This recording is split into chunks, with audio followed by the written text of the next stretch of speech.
This is our first international episode with Canadian POCF Melissa Collier. We'll learn how the husband and wife team created a wholesale fishing business without any prior experience while raising two kids, and how you can too.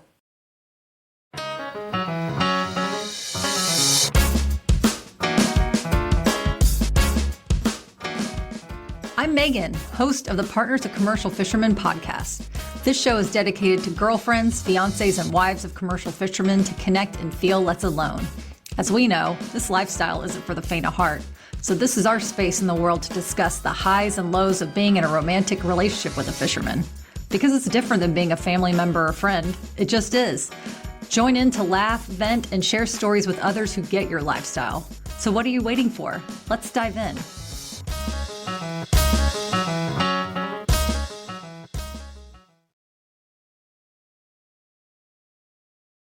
Welcome back to another episode of the Partners of Commercial Fishermen podcast. And today we have Melissa Collier from Courtenay and Campbell River, British Columbia, Canada, where she runs the West Coast Wild Scallops Company with her fisherman husband, Joel. I think I got all that in one bite. Melissa is our first international POCF, which is super exciting. And I believe you're also our first episode on how to run a fishing business with your fishermen. So this is going to be super valuable, very much in for a treat. So welcome, Melissa, and thank you so much for joining us.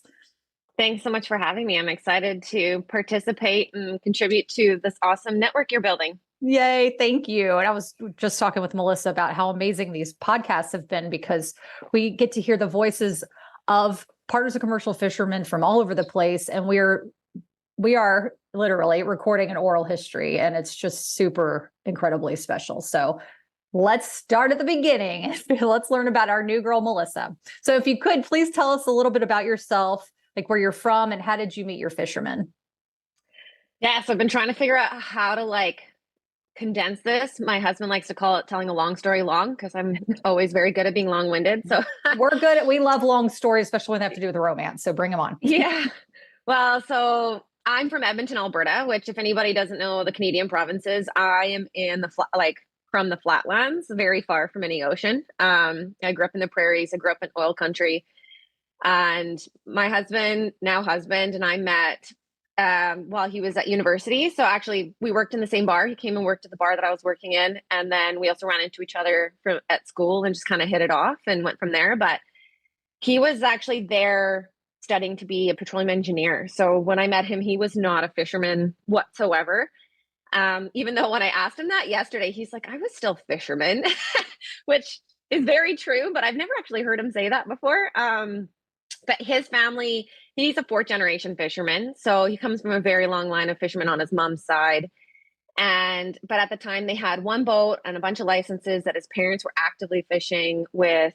There was really no money to be able to buy extra boats or licenses or anything. And they encouraged their kids to go and get an education. And if they came back to fishing, great, but at least they had an education to fall back upon if they wanted to go in a different direction or something happened to the fishing industry and they needed something else to do. So that's what he was doing is he became a petroleum engineer. I was studying to be a biologist. I have a Bachelor of Science with a specialization in animal biology. It's a mouthful. Mm-hmm. So that's where we met. And then fishing really wasn't part of our life whatsoever for quite a few years. We ended up moving to Northern Alberta, both working in the oil field. And fishing really for us was just his parents would come and visit and fill our freezer. So it wasn't really a big part of our life until many years later. Wow, that's incredible. And so what did his family fish? What did his family fish? Yeah. So he's got aunts, uncles, cousins, he's got a gambit of fishermen in his family that have fished everything. But his parents traditionally fished salmon by troll, so hook and line, and fished prawns by trap. So that was kind of primarily when they did dabble in tuna and a few other things, but those were their primary fisheries. Yum. Those are my two top favorite seafood. But I guess I should say how he started fishing. Cause so we actually worked in the oil field for a long time. I moved to Vancouver and then to the island, just following my own career. And he continued to work in the oil field and just kind of commuting back and forth. And when we had our daughter, we were living in Courtenay by then. He was commuting back and forth from Australia. So we were already doing like really long stints away. He was working a 5 weeks on, 4 weeks off at the time, which often extended to like 7 weeks on, 3 weeks off. It was all over the map. Um, but at that time, the oil field crashed, and his parents were already nearing the end of their career, looking to retire. And his options were either move to Australia, which we didn't want to do, go and work as a shift work in some of the more war torn conflict countries that have oil, which also was not super appealing. So he was like, well, this is a great opportunity to try running the boat. His parents were looking at retiring. And even though he's worked on boats and crewed boats his whole life, running a boat and actually being the one making those decisions is a totally different game. So for him, he wanted to try it out, and it was a good opportunity to do it. And we haven't really looked back since. Wow. And how long ago was that? 9 years. Wow. Yeah. A nice chunk of a lifetime. So you guys definitely know the ropes now, it seems. Yeah. Yeah. So you've had really no commercial fishing experience before, Joel, maybe eating wild caught seafood from time to time, right? That's right. Yeah. What was it like? I mean, working in the oil fields is pretty hard, legit work. How was the transition for you to go from working on such a land-based, tough industry to now being immersed into the ocean, if you will, a whole other hard-working industry?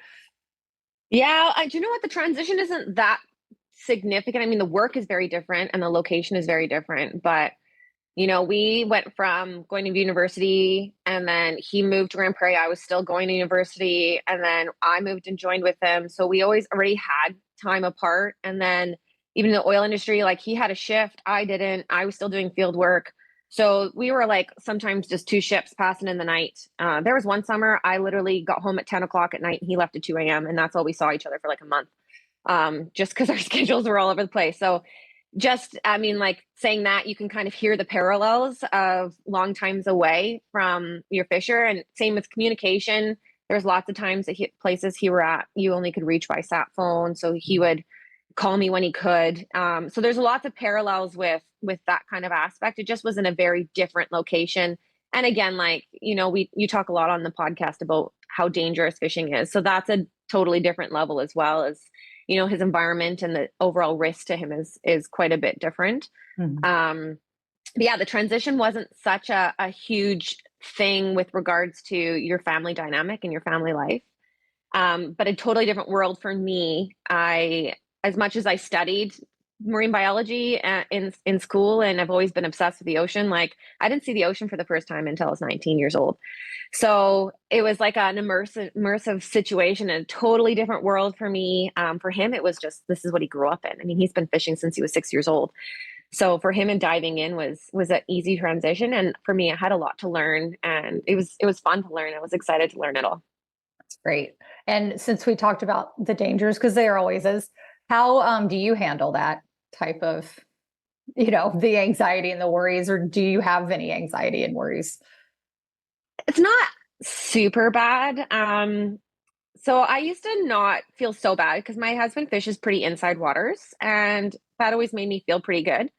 It wasn't really until I was on a fishing trip with him. It was actually my first prawn season. So I help him open prawns, and we were battling some big tides and big winds inside waters, inside channels. But it was super, super rough. I was like sitting there reading a book to keep myself calm, it was so dark. I couldn't get motion sickness because there was no like other things to realize how much I was moving. So I was using it as a distraction measure because my husband was so calm. And this was my like first experience in rough water. So I'm like, it's fine, right? Like he's so calm. We're fine. It's okay. I'm just going to distract myself because this is outside of my comfort zone.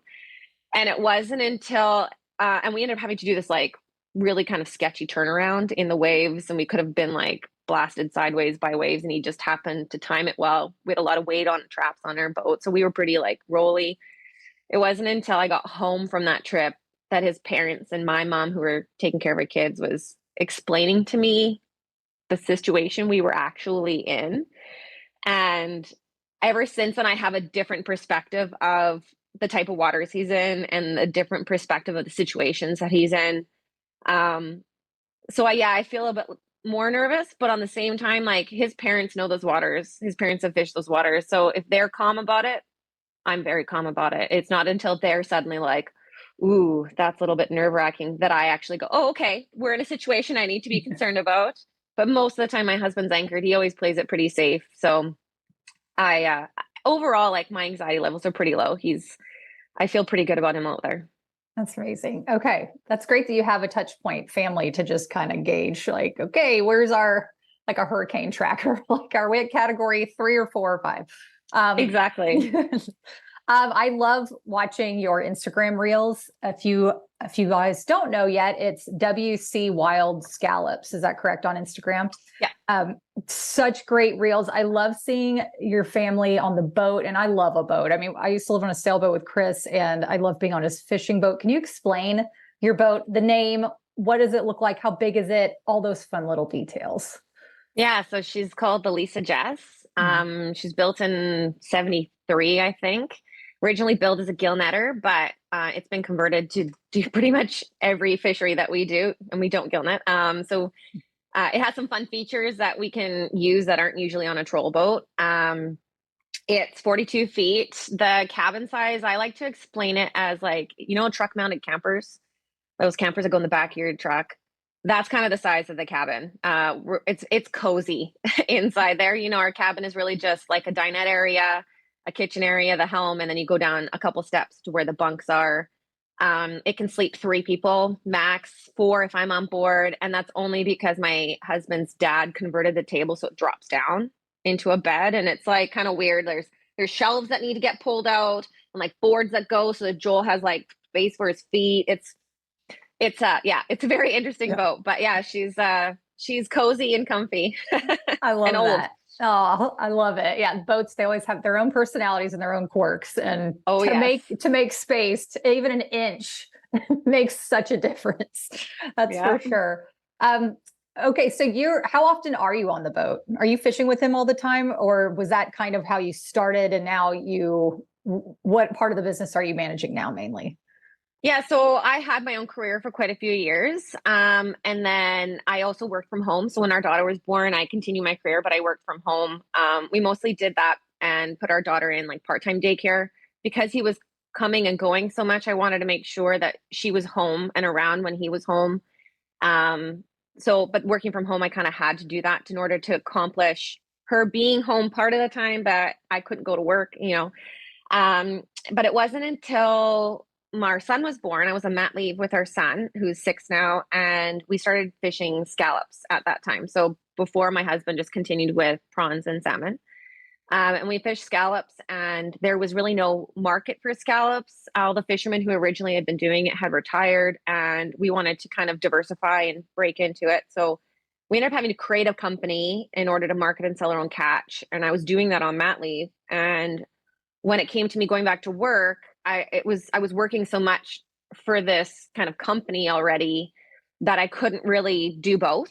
So I just stayed home, quit my job, and managed a lot of the back end part of our company, the marketing and the sales, logistics, all that kind of stuff. And then as our kids got older, Joel trained me on how to do prawns when he had 2 really good deckhands, but we always have turnover.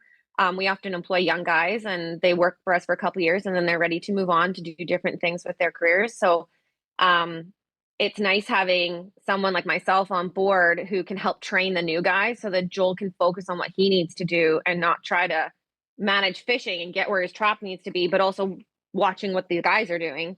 So he trained me so that I could come out and just be that second person to help train the new guy, also do like quality checks to make sure that as the new guy's doing things are done quality, done properly. And so now I fish the first 2 weeks of prawns every year. I do the occasional scallop trip if he needs crew. We do have crew, but if for whatever reason they're not available, then we usually bring a grandparent out to come take care of the kids and I'll pop out on the boat. And then I haven't done salmon too much yet, but I think that's the next one that we're going to try doing is when the kids are a bit older, having me and the kids come out and do salmon with them as well.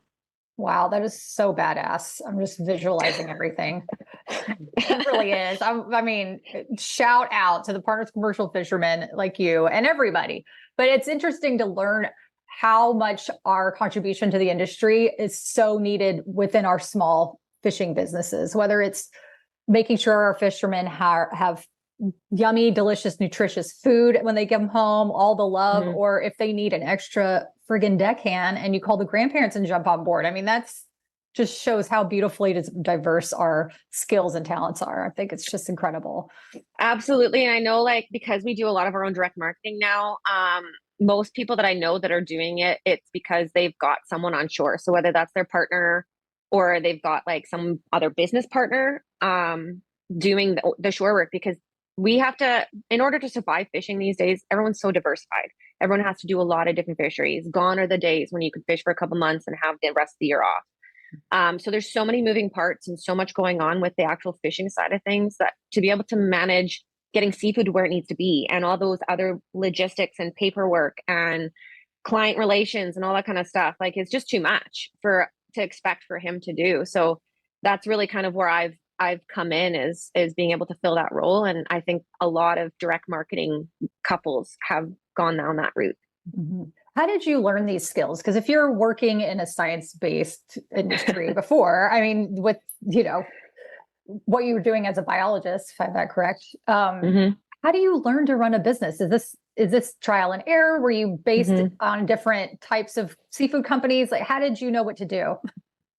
Kind of a combination of both. A lot of it was just stumbling into it. Some of it, I mean, after working in a variety of companies, there's little things that you pick up, like, I'm paid as an employee, so I do timesheets and stuff like that.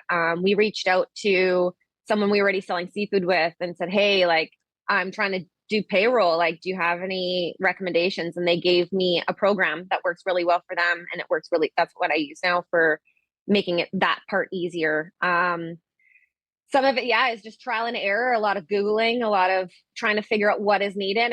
And I guess for us too, like it was a really slow motion. At first it was just, okay, we went out for scallops, for example, we went out and fished a small amount and then we're like, okay, can I even sell this? So it was me just hitting the payment, trying to figure out if I could sell it. And then, okay, now I've sold it. Now I need to figure out what the paperwork is that goes with that selling. So then you got to figure out that part of it. And okay, now I've done that, but now I suppose I should probably pay myself for all of this time. Okay, so now I have to figure out payroll. So it was kind of like an increment of building your business very slowly and just kind of figuring things out as you go and just connecting with various networks and different people that could support you and give you the tools and information that you need. So valuable. So do you feel that it is easier now? Do you feel like you're in your flow, or do you feel like there always is kind of a tweaking situation when it comes to running a seafood business? Oh, I think we're definitely in a flow. Like, I think we've got a lot of things dialed in for sure, but at the same time, there's always room for improvement. And I think any fisher and fishing partner will know that fishermen are like the most innovative people in the world. They're always trying to solve problems, trying to make things better, trying to make things more efficient. And that's the same with the business side of things. My husband often will come up to me and be like, is that the most valuable way of using your time? Maybe we should look at doing it this way, or maybe we should look at doing it that way, or even just like adding validation for why I'm doing something a certain way to see if there's a value of doing it. Like social media, for example, like, should I actually be spending that much time on social media? Is there a value to it? Is it helping our business?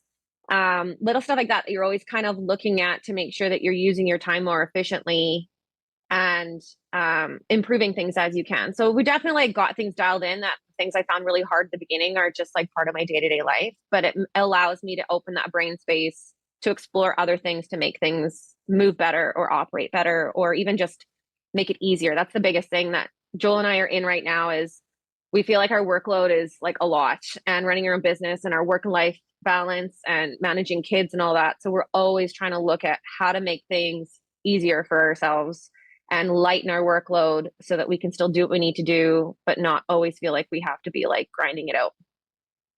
So who are your biggest markets right now? Like, where do you focus your most of your energy, and how did you achieve them, if you will? How do you get their attention? Yeah. So we primarily sell domestically.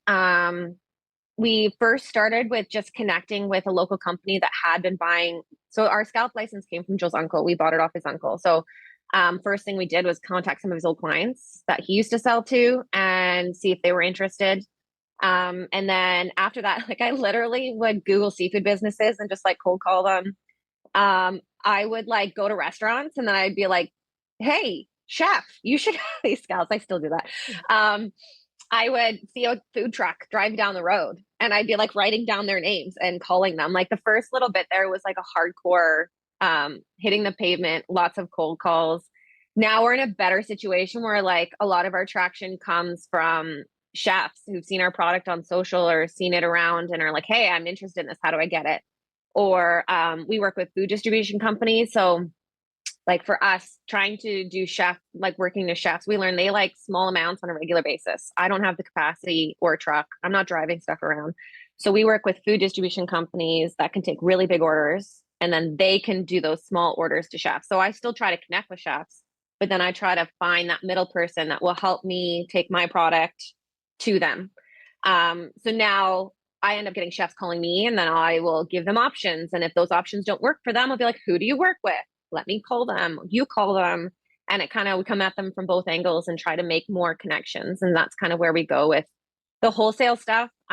Local stuff, we just, prawns like move really well. We have a local distribution of an email list and I have people come and pick up prawns from us and we sell scallops at the same time. But a lot of it comes down to effort. If we don't have a lot of movement or a lot of product to move in a short period of time, we kind of phase out on some of our local sales because it's just a lot of effort to always be available. Yeah, so like prawns is a big push. We do pre-sales for prawns and then I'll sell other stuff at the same time if we have it in stock. Wow. And so a buyer will come to the docks and get whatever you have and take it to their facility and then figure out how to distribute the product. Is that how that works? Not quite. So with our scallops, it's a bit complicated with scallops. So, and this was one of your questions that I'm going to probably preemptively answer. So our scallops are very different than East Coast scallops. They're very small. They're called swimming scallops. Like they're the biggest, the whole shell would be like the palm of your hand. So they're really quite small. And unlike East Coast scallops, we don't shuck at sea. We're actually not allowed to. So we sell them whole inside their shell. So we get people to think about them a lot like a mussel or a clam or any kind of in-shell product. What also makes them different, like scallops in general have a short shelf life. So for us to be able to fish them, get them off of our boat, here's my husband behind us. Hey, fisherman. I love this. Like it says hi. So we get them off our boat and we had to get them through a federally licensed processing facility because that's required by law and then tagged and then to market. Like within 3 days, that's next to impossible. So we have them frozen. So we used to send them to a plant and the plant would freeze them. But it means that Joel was coming in every single night. So he had fish all day long and then had to make these big runs to get down to a plant that could take them. It was like a huge labor intensive situation. So luckily in Canada, the food regulations had changed in the last couple of years, which opened a mechanism for us to be able to freeze at sea. We froze all of our other products at sea. So now we were able to freeze at sea. But to do that, we had to become a federally licensed processing vessel. So we now freeze at sea, but because we are federally licensed, we can do all the tagging, the packaging, all of that kind of stuff. It's a huge paperwork situation, but so now we do that on the boat. We invested with some government funding into a reefer trailer. So we actually offload ourselves into the reefer trailer, transport it to our local cold storage, and they store it for us. And then from then a client will just call me up and be like, hey, I want 400 pounds. Like, okay, am I shipping or are you picking up? And so either they'll come and pick it up and I just enter in a release into the cold storage company's website, or I arrange for a shipment and then off it goes. So it definitely took a lot of time to figure out all of those logistics, and we didn't just start there. We kind of slowly built it from working with the plant to then taking on more ourselves and then figuring out how to do packaging and labeling and then, building into that reefer. So it was like a slow process into building what we have now. That's amazing. It's surprising that scallops aren't $100 a piece because of how much love and blood, sweat, and tears is behind each piece of seafood that we all know. I mean, I feel like every partner of a commercial fisherman could say that about any piece of seafood. We're like, why aren't lobsters $700? Because my partner's working his butt off. That's amazing. I know. We're often wondering, like, why is this product valued so high and this other product that is just so amazing and so good, but it's called an undervalued piece of seafood, right? Mm-hmm. And we've been talking a lot. I've been really active in advocating in the fishing world and the political world of fishing. And one of the things we talk about is affordable seafood and getting more seafood onto people's plates. And part of that is the affordability of it.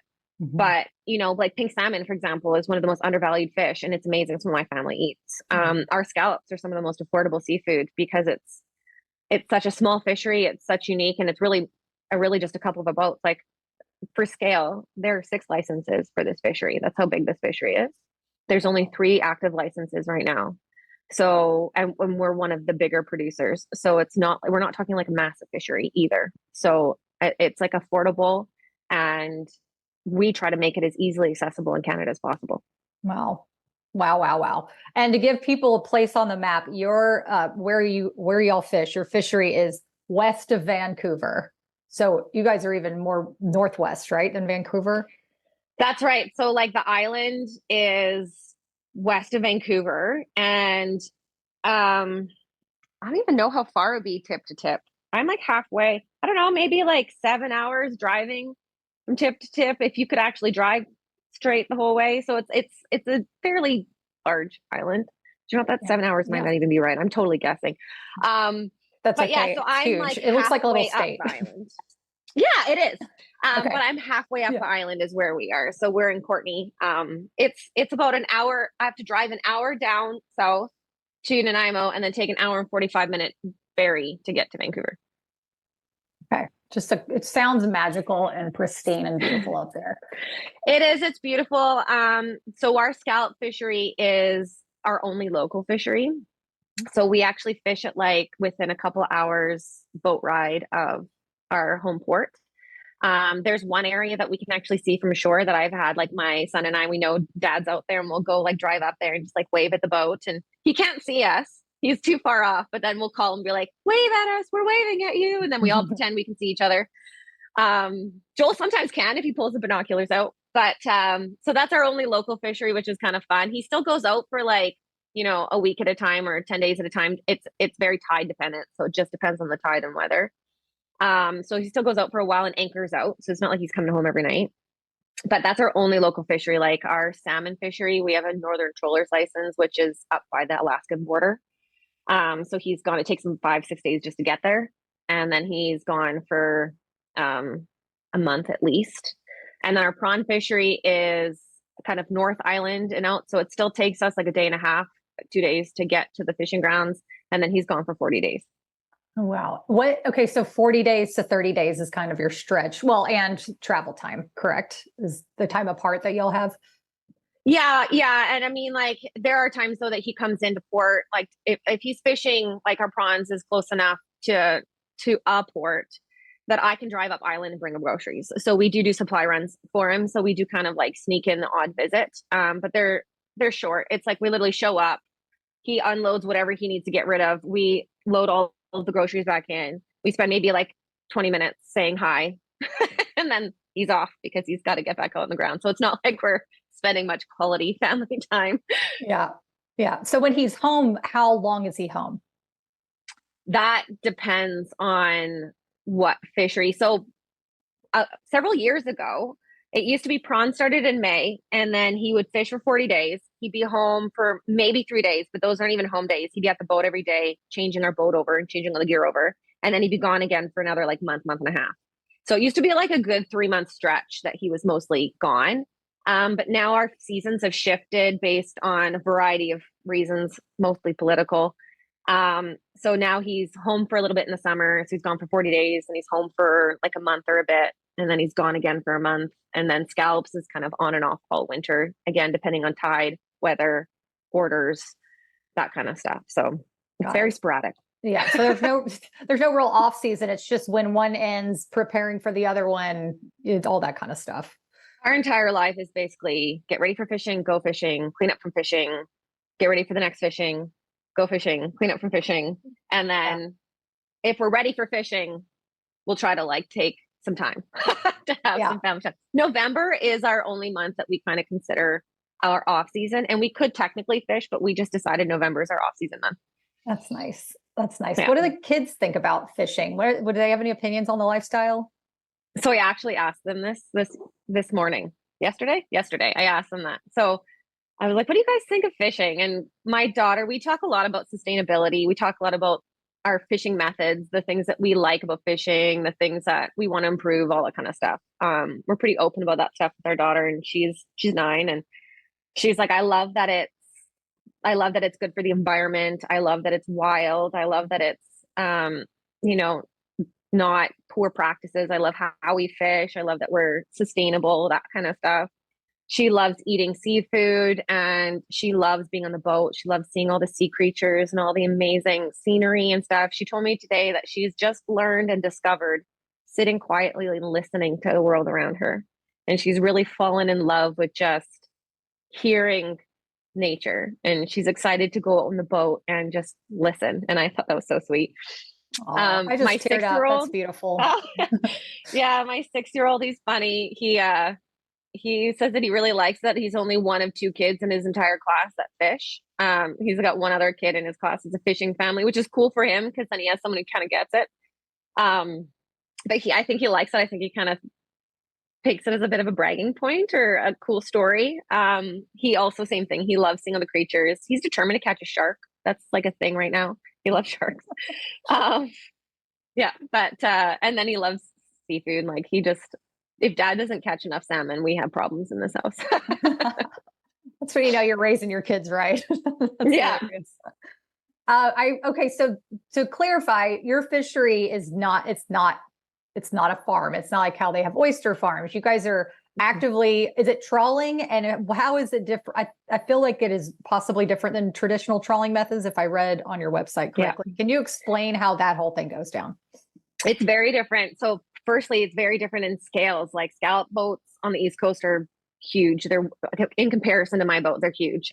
So our boat is significantly smaller. It's a 42-foot boat. So, and again, 3 people on board. Our trawl is only like the width of the back, like of our stern of our boat. So it's not like a super wide trawl.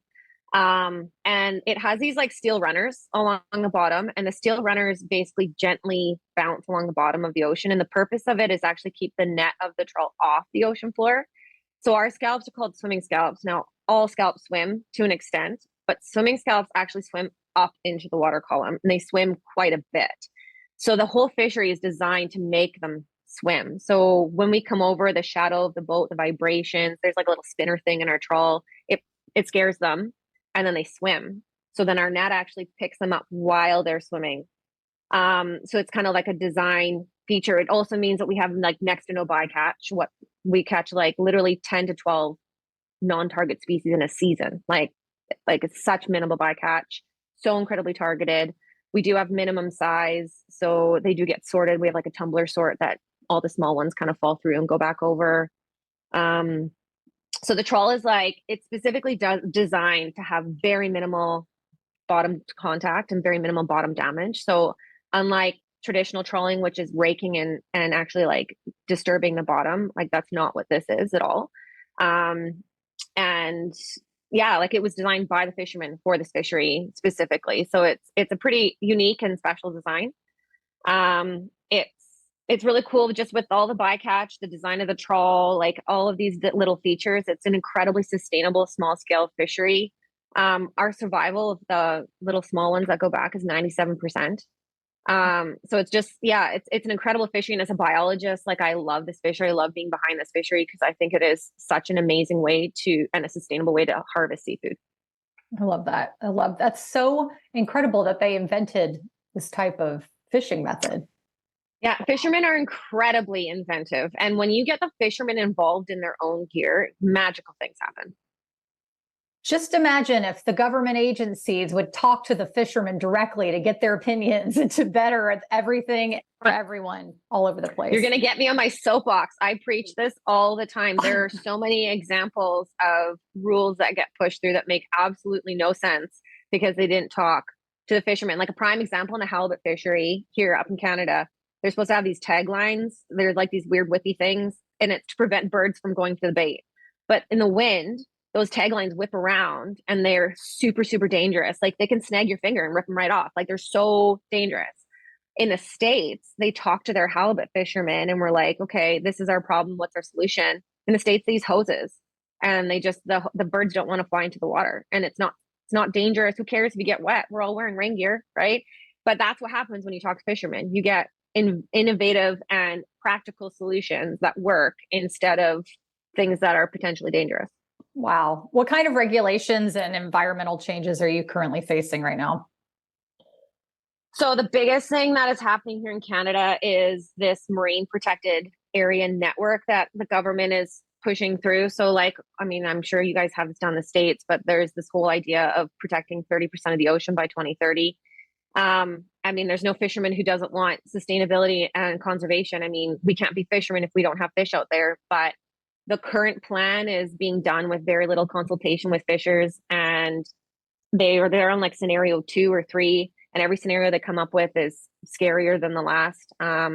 So instead of having just restrictions on our licenses, on our quota and area, all those other things, we also would have spatial restrictions of where we can't fish.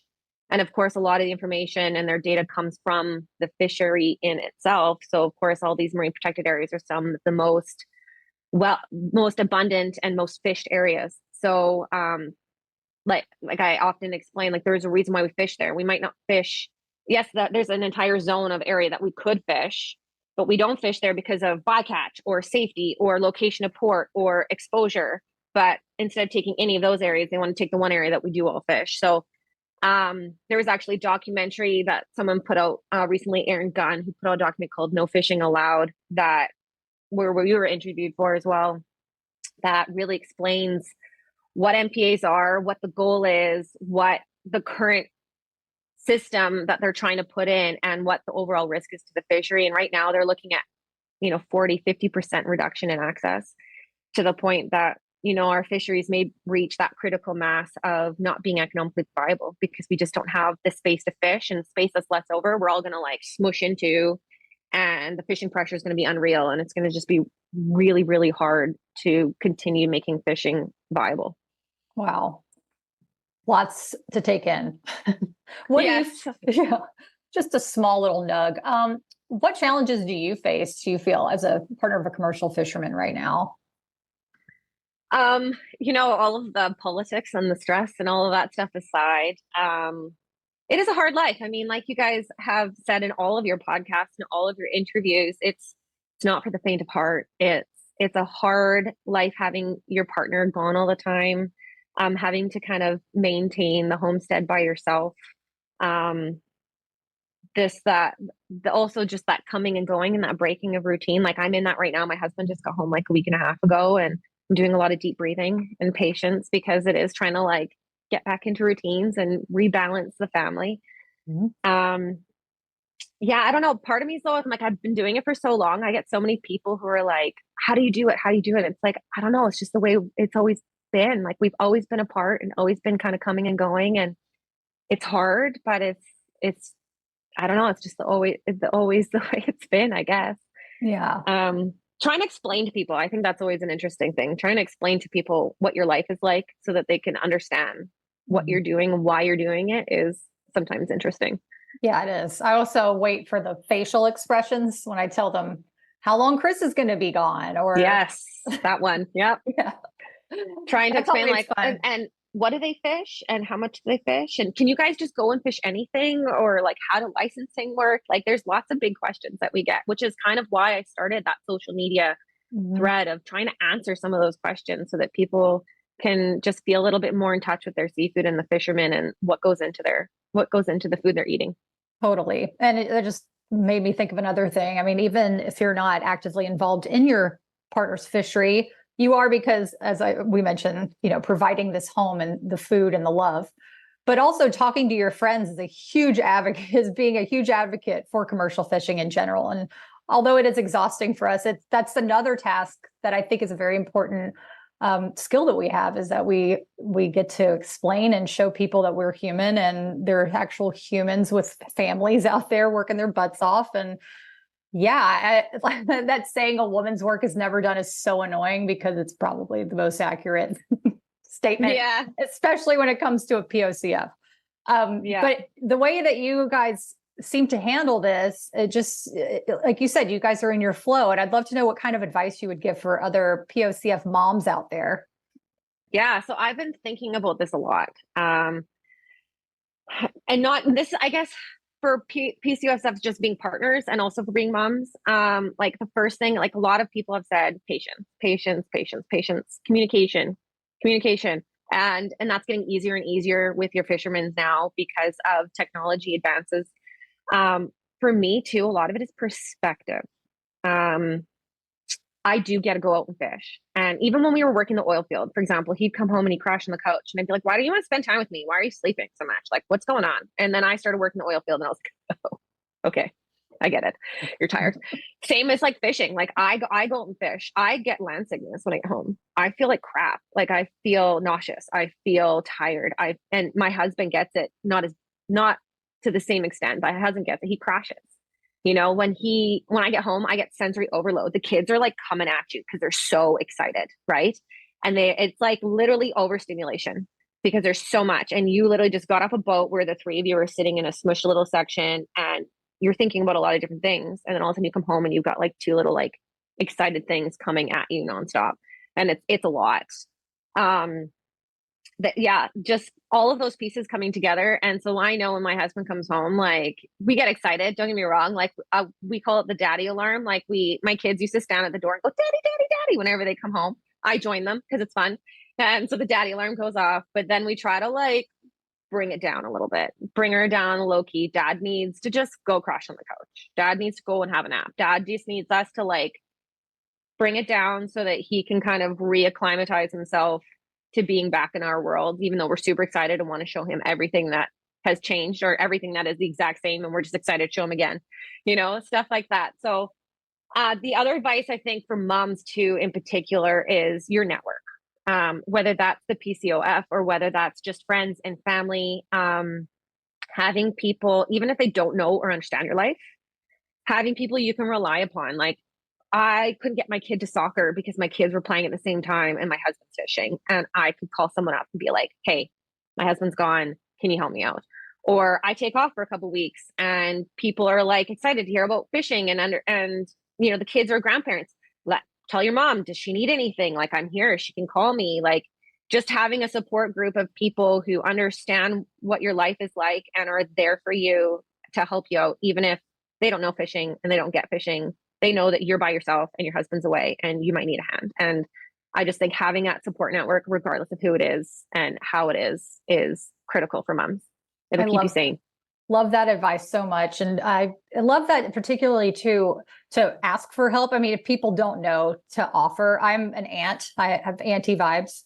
And, you know, sometimes I don't know how to approach my friends who have kids and see if they need help. I don't want to seem like I'm questioning any type of parenting or if they need time or like, so to hear that, hi, I would really need some, you know, could you please help me with that? That would be helpful for me to know how I can show love to my friend who needs help. So if anybody's listening out there, do not feel afraid to reach out because friends do want to know how they can help you. And also, you know, I guess for me, a lesson for me, don't be afraid to ask if somebody needs. Absolutely. And definitely like moms, you need to know, you need to be able to reach out for help. Like it's sometimes your pride makes it hard for you to do that. But like, there is nothing to say, hey, I need a nap. Can someone please come and like chill with my kid for a minute so I can just get some sleep? Or my mother-in-law just like literally walked in the door and they're always helping us with absolutely everything. And hey, like I have an event I'd like to go to. Is there any way that you can take my kids for a bit? Because I'd really like to go do this, or I'd really like to just go for a night with my friends, or, you know, have a babysit or whatever. Like, feel free to ask for help. It doesn't mean that you're failing. It doesn't mean that you don't got this 100%. You do, but you can't do it all alone. Like most people have support systems, and a 2-parent household is a fairly a standard. Even if you're a 1-parent household, you're still going to be asking for help, right? And so I often say, like, I almost feel like a single parent without being a single parent. Like I don't have to worry about the work side of things because that's what my husband is doing, but I am like on my own. And just knowing that there are people who are more than happy to just come and help out, and you should never be afraid to ask. And if what's the worst they're going to say? No, I'm not available. Not a big deal, right? Like move on to plan B. Love that. Shout out to your mom-in-law. And I love that you mentioned examples of taking time out for yourself, not just to run the kids around, but to actually have a little self-care in there, which is so important for women in our position to make sure that we have those naps, girl time away to get our brain straight so we no longer resent the people we love because we didn't give our enough time for ourselves to fill up our cups, you know? Yeah, I used to play soccer. And so I would go play soccer, and sometimes the kids would come with me, and my whole team would help take care of the kids on the sidelines so I could just play and have fun. My mother-in-law would sometimes come and hang out on the sidelines and like yell at me when my kid needed to be breastfed or whatever, right? Like, and just finding that. But then I get my social time, and I would have that ability to just be able to have a good time. So yeah, definitely making sure that you support yourself and ensure that you have that time to be you and enjoy your time.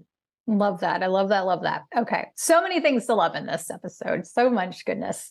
How can people get in touch with you? And if they want to order seafood, how do they do it? Yeah, so ordering seafood's trickier because we only do our local sales, but we do have on our website. So it's www.wildscallops.ca.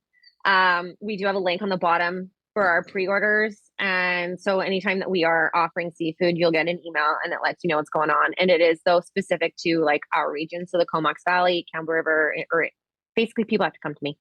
And then for like wholesale and stuff. So if you're a chef out there listening, same thing, pop on our website. I can connect you with somebody or you can email me. For the PCOFs out there, my email's on the website, but it's wildscallops@gmail.com. You can also find us on Facebook or Instagram or TikTok. I just started that, at WC Wild Scallops. I love it. Cool. Is there anything you would like to add that we didn't touch on?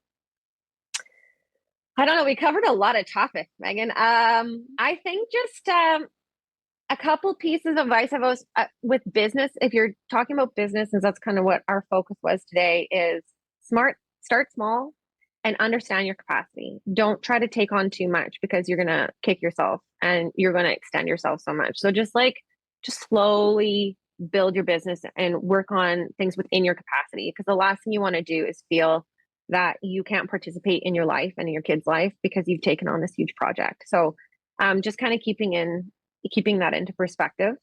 My husband was also like, if you're building your own business, don't expect to be making a bunch of money right away. Often it's a slow crawl. And so you got to be prepared to take those hits and know that it's going to take time to build something. And then again, like I can't say enough communication as a PCOF and running your own business. It's hard. There's so many parts about your life that's hard. If you need something from your partner, you need to tell them they're not mind readers.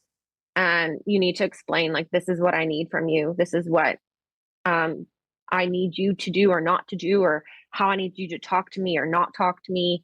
Like my husband and I just had this conversation that we went out on the boat, and the way that he has to communicate to the deckhands to get them to do the things he needs them to do is very different than the way that he needs to communicate with me. And I don't necessarily respond so well to that. So, we had that conversation because I was like, I didn't like that. I honestly wanted to jump off the boat and swim to shore. So, and he was like, okay, I need to like take a check. But it was also, again, perspective for me was like, okay, this is why you're communicating this way. This is why you've moved in this direction.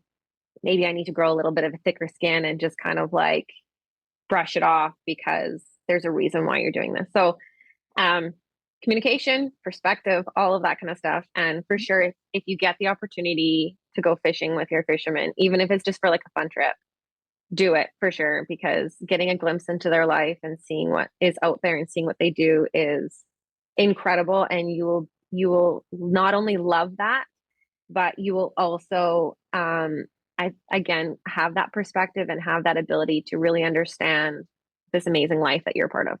I love that so much. And on a high note, what are some of your favorite parts of being a partner of commercial fishermen?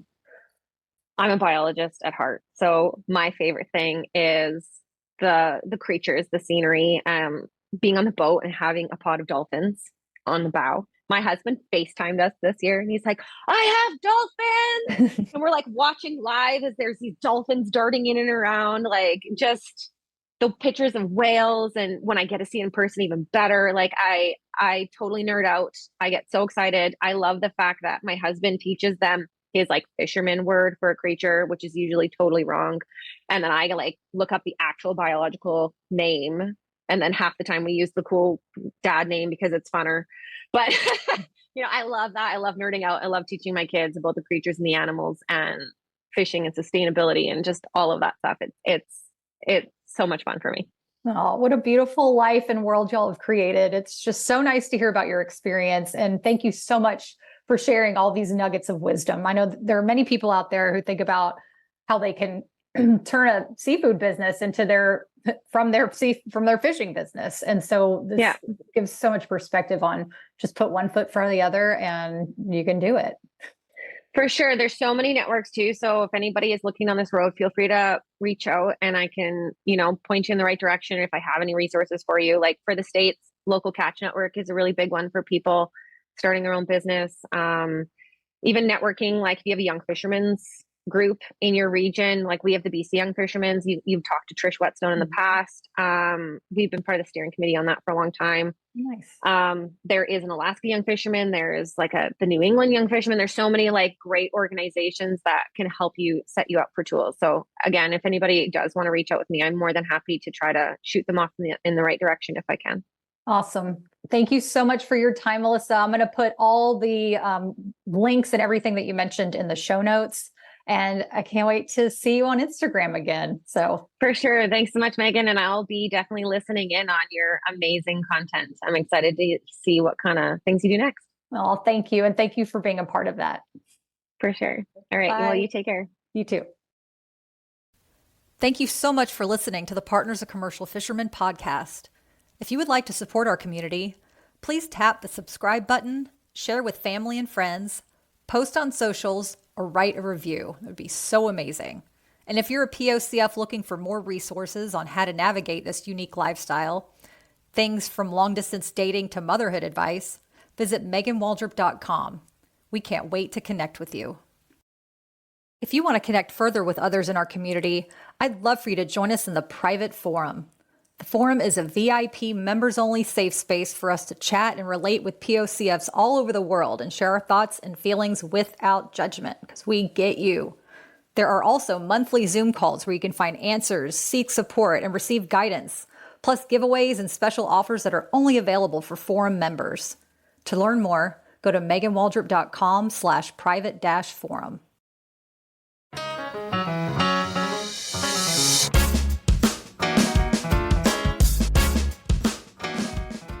Thanks for listening today. Being here means you're a part of the POCF family, and we wouldn't be a community without you. I'm Megan, and this is the Partners of Commercial Fishermen podcast. As always, much love, POCF pride, and remember, you are not alone.